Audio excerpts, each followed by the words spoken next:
I'm an estate planning attorney who handles probate, trust litigation, probate litigation, foreclosure defense, contracts, as well as the estate planning that goes around that, wills, trusts, things like that. I love what I do. My husband has this wonderful saying, you don't choose your career chooses you. I really believe when Mark and I were younger, we didn't have the means that we do maybe even now. We certainly don't have some of the means that other people have in this community, but the one thing I've always encouraged my children and my husband and myself to keep doing is give our time. That is the most priceless gift any volunteer gives you. I thank every single volunteer who's ever worked with me and who I've ever worked alongside, because that's really, truly the one thing you can never get back. That's something you can never give away too much of, though, either. Congratulations, Pam. Pam Polani, we are so proud of you receiving the Community Caregiver Award. I can't think of a better person that deserves it more than you. You have done so much, not only for Boca, but for all the communities surrounding. I will never forget, my oldest son at the time was getting ready for his bar mitzvah, and we were thinking of the theme, and he loves to read. And we were basically, making the whole bar mitzvah around literacy. And we brought into the bar mitzvah the idea of literacy organization. We were shocked to find out how many adults in our community don't know how to read or read below the literacy level. And so we actually donated, everybody who sent us money for the bar mitzvah but couldn't attend, we took that money and gave it to the literacy organization. And at the same time that we were doing this, we were going to Boca Helping Hands and helping out with their, they had like Thursday night family night and the kids were helping serve. And the point of this is my son was sitting and he was reading a book, which he often did, obviously. And a little girl looked at him and said, wow, you shouldn't bend over the pages in your book. We're not allowed to do that.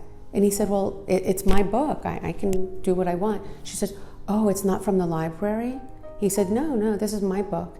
And she said, oh, I've never had my own book.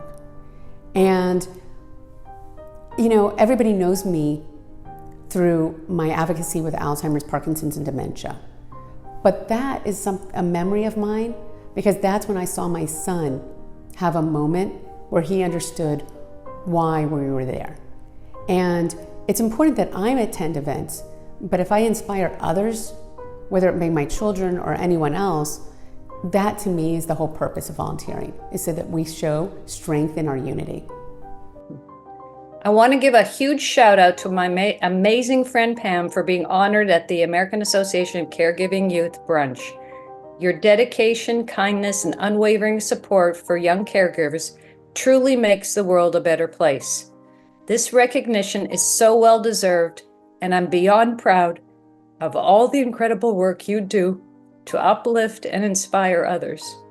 Here's to you and the amazing impact you're making. So I love being a part of this community and being able to give back to other charities. And one of them, and I know where I'm speaking to, right, is American Association of Caregiving Youth. One year I was having a struggle. I didn't know where I wanted to take the Brain Bowl luncheon. We were raising money for Alzheimer's, Parkinson's, and dementia, and I was needing inspiration. And this is where I say we have to be a community. We have to be unified. Because I turned to Connie Siskowski, and Connie, I love you. I love you. I'm saying that right into a camera. And you are truly one of my heroes and inspirations. I called her up, and about a year before I had said, I really need somebody. I had this vision in my head of I want two teenagers or one teenager to speak about their own experiences. A year later, she calls me up, she goes, I found the perfect teenagers. And they're gonna come and speak. And I was like, well, I don't know. And she knocked it out of the park.